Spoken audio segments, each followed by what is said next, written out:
John പൊറ്റാസിന്റെ കർഷകന്റെ കഥയിലേക്ക്. അപ്പോൾ വളരെ പ്രതീക്ഷയോടെ അദ്ദേഹം ഒരു മീൻ കൃഷി ആരംഭിച്ചു. പക്ഷേ ഇത് പരാജയപ്പെട്ടു. നമ്മൾ വളരെ പ്രതീക്ഷയോടെ ആരംഭിക്കുന്ന ചില ബിസിനസ്സുകളൊക്കെ ഇങ്ങനെ പരാജയത്തിലേക്ക് എത്തിപ്പെടാറുണ്ട്. പക്ഷേ അതിലൂടെ ഒന്നും ജോൺ പരാജയം സമ്മതിച്ചു കൊടുത്തില്ല. അദ്ദേഹം വർണ്ണ മത്സ്യങ്ങളുടെ ലോകത്തേക്ക് പോയി. ശേഷം എന്താണെന്ന് നമുക്ക് സ്ക്രീനിൽ കാണാം.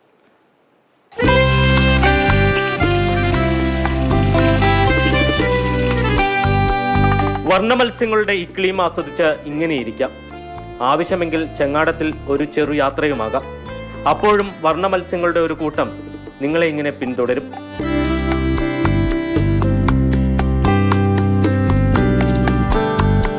ഇതാണ് അടിമാലിക്ക് സമീപം ചാറ്റുപാറയിലെ ഫിഷ് ഫൺ ഫാം. മൂന്നാറിലേക്ക് യാത്ര ചെയ്യുന്ന വിനോദസഞ്ചാരികളുടെ ഇഷ്ടകേന്ദ്രമായി ഇവിടെ മാറിയിട്ടുണ്ട്. मुझे डर लगता है, मैं नहीं कर पा रही हूँ. ये अच्छे से कर पा रही हैं. मैं तो कहता हूँ जो भी केरला है ना, ये जरूर करो ट्राई एक बार. सच में अच्छा है, पैसा वसूल है पूरा.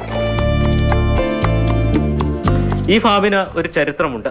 തന്റെ കൃഷിയിടത്തോട് ചേർന്ന് കുളം നിർമ്മിച്ച് മൂവാറ്റുപുഴ സ്വദേശി ജോണേട്ടൻ ആദ്യം ശുദ്ധജല മത്സ്യകൃഷിയാണ് നടത്തിയത്. ഇത് തികഞ്ഞ പരാജയമായിരുന്നു. പിന്നീട് വർണ്ണ മത്സ്യങ്ങളെ ഈ കുളത്തിൽ നിക്ഷേപിച്ചു. ആദ്യം ഇതിനെ ഒരു ടൂറിസം ഫാമാക്കി മാറ്റണമെന്ന് മനസ്സിൽ പോലും ഉണ്ടായിരുന്നില്ല. 6 വർഷം കൊണ്ട് മീൻ വളർന്നു വലുതായപ്പോഴാണ് ജോണേട്ടന്റെ മനസ്സിൽ ഫിഷ് ഫൺ ഫാം എന്ന ആശയം ഉദിക്കുന്നത്. മൂന്നാറിലേക്കുള്ള പാതയോരത്തായതിനാൽ വിദേശികളടക്കം നിരവധി പേർ ഇന്നിവിടെ എത്തുന്നു. ആദ്യം ഞങ്ങൾ മീൻ വളർത്തി, അതിനിടയ്ക്ക് ഒരു ചങ്ങാടം ഉണ്ടാക്കിയിട്ടു.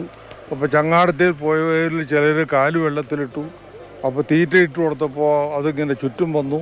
ചുറ്റും വന്നപ്പോൾ വളരെ വലിയ ഒരു സുഖം അവർക്ക് കിട്ടിയതായിട്ട് അവർ പറഞ്ഞു. അപ്പോൾ അങ്ങനെ വന്നപ്പോൾ അത് ഡെവലപ്പ് ചെയ്തു. പിന്നെ അങ്ങനെയാണ് എക്സ്ട്രസീ റൈഡ് എന്നുള്ള പേര് തന്നെ ഈ ചങ്ങാട യാത്രയ്ക്ക് കൊടുക്കാനുള്ളത്.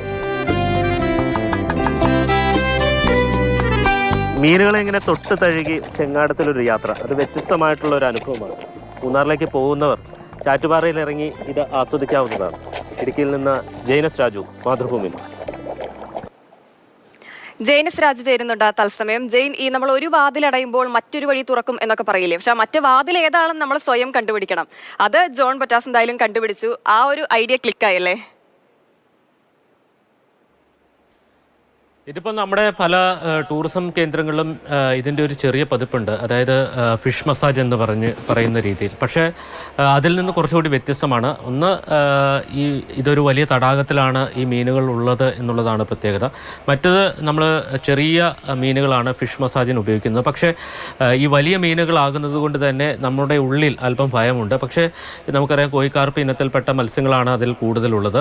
അത് യാതൊരു രീതിയിലും മനുഷ്യനെ ഉപദ്രവിക്കുന്നതല്ല. പക്ഷേ ആളുകൾക്ക് ഭയമുണ്ടാകും, ഇതെന്തെങ്കിലും ചെയ്യുമോ എന്ന് ഭയമുണ്ടാകും. അതുകൂടിയാണ് ഈ ഒരു ടൂറിസം പദ്ധതിയെ കൂടുതൽ ആകർഷകമാക്കുന്നത്. അക്കാര്യം കൂടിയാണ്. അതൊരു നല്ല അനുഭവം, വേറിട്ട അനുഭവം തന്നെയാണെന്ന് പറയേണ്ടി വരും.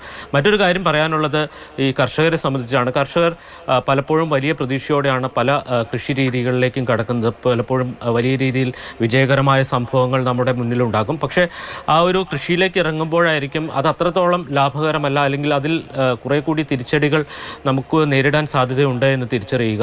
അങ്ങനെയാണ് ജോണേട്ടനും ആദ്യം മത്സ്യകൃഷിയിലേക്ക് ഇറങ്ങിയ, നമുക്കറിയാം ആറ്റുകൊഞ്ച് ഉൾപ്പെടെയുള്ള മത്സ്യങ്ങളാണ് അന്ന് കൃഷി ചെയ്തത്. പക്ഷേ അവിടുത്തെ ഒരു പ്രത്യേകത അനുസരിച്ച് കാര്യമായിട്ടുള്ള വിളവ് അവിടെ നിന്ന് ലഭിച്ചില്ല.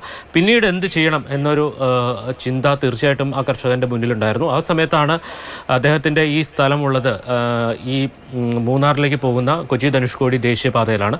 അതുകൊണ്ട് തന്നെ ഇതിനെ ടൂറിസം രീതിയിലേക്ക് എങ്ങനെ മാറ്റിയെടുക്കാം എന്ന ഒരു ചിന്ത അദ്ദേഹത്തിന് വരുന്നത്. ആദ്യം ഈ കോഴിക്കാർപ്പുകളെ വാങ്ങി ഈ കുളത്തിലിടുന്ന ഘട്ടത്തിൽ അത്തരമൊരു ചിന്തയുണ്ടായിട്ടില്ല. പിന്നീട് അത് വളർന്ന് അതിൻ്റെ ഒരു സൗന്ദര്യമൊക്കെ കണ്ടപ്പോൾ ഇത് കാണാൻ ആളുകൾ വരുമല്ലോ എന്ന് തിരിച്ചറിയുകയും അതിനെ ഒരു ടൂറിസം ഫാമാക്കി മാറ്റുകയും ചെയ്തത്. ഇപ്പോൾ ആ കർഷകനെ സംബന്ധിച്ച് അദ്ദേഹത്തിൻ്റെ പ്രധാന കൃഷിയായിട്ടുള്ള കാപ്പിയും മറ്റ് കുരുമുളകും ഒക്കെ മറ്റു സ്ഥലങ്ങളിൽ കൃഷി ചെയ്യുന്നുണ്ട്. പക്ഷേ അതിൻ്റെ ഒരു സൈഡിൽ ഉണ്ടായിരുന്ന ഒരു നിർമ്മിച്ച ഒരു കുളം, അത് മറ്റൊരു വരുമാനത്തിലേക്കാക്കി മാറ്റിയെടുക്കാൻ കഴിഞ്ഞു എന്നതാണ് ആ കർഷകനെ സംബന്ധിച്ച് വിജയകരമായിട്ടുള്ള ഒരു കാര്യം.